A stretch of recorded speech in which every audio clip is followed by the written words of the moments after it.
प्रिय भाई बहन, आज की रोटी की हर सदस्य मुक्तियों के लिए यीशु ख्रिस्तांची मधुर नावांचे सप्रेम नमस्कार। आज की दिनांक 29 मार्च 2025 शनिवार।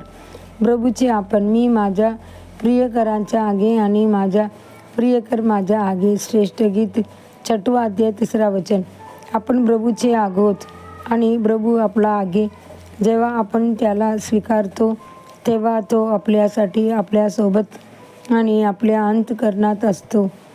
हीच त्यांच्या उपस्थितीची पूर्ण अनुभूती आहे.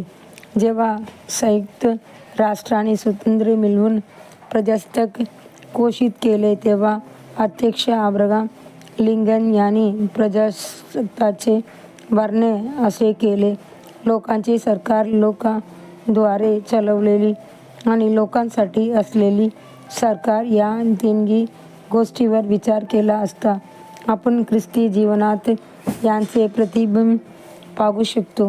प्रभू आपल्यासाठी आहे, प्रभू आपल्यासोबत आहे, प्रभू आपल्या अंतःकरणात आहे, देव आपल्यासाठी आहे. बायबल विचारते, जर देव आपल्यासाठी असेल तर आपला विरुद्ध कोण उभे राहील? रोमकर 8 अध्याय 31 वचन. तो आपला पिता आहे, तो आपले रक्षण करतो, आपल्यासाठी लढतो आणि आपल्या जीवनातील प्रत्येक गोष्ट पूर्ण करतो. देव आपल्यासोबत आहे, तो इमानुएल आहे, ज्याचा अर्थ आहे आपल्याबरोबर असलेला देव. त्याने वचन दिले आहे की तो कधीही आपल्याला सोडणार नाही वा त्यागणार नाही. योशुआ 1 अध्याय 5 वचन. येशूने आपल्याला आश्वासन दिले, मी सदैव या युगाच्या समाप्तीपर्यंत तुमच्या सोबत आहे. मॅथ्यू 28 अध्याय 20 वचन. देव आपल्या अंतःकरणात आहे.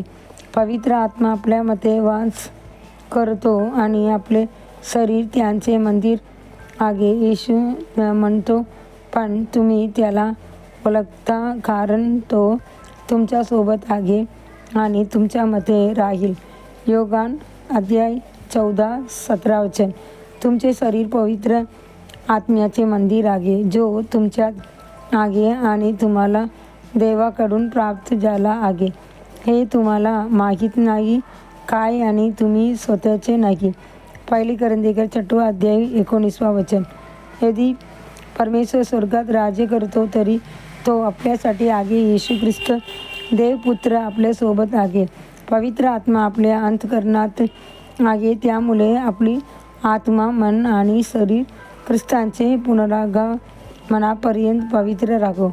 पवित्र प्रभू आपल्याला आज्ञा देतो, पवित्र रहा कारण मी पवित्र आहे. म्हणून आपण आत्मविश्वासाने घोषित करूया, मी त्याचे आहे आणि तो माझा आहे. आपले प्रत्येक विचार, शब्द आणि कृत्य याने प्रभू प्रसन्न हवे. पुढील ध्यानाचं वचन. जर तुम्ही माझ्यात राहिले आणि माझी वचने तुमच्यामध्ये राहिली तर तुम्ही जे इच्छाला ते मागा आणि ते तुम्हाला मिळेल. योहान 15 अध्याय 7 वचन. आजच्या बायबल वाचनासाठी सकाळी न्यायाधी 7 अध्याय 8 अध्याय, संध्याकाळी लूक 5 अध्याय 1 से 16 वचन. धन्यवाद.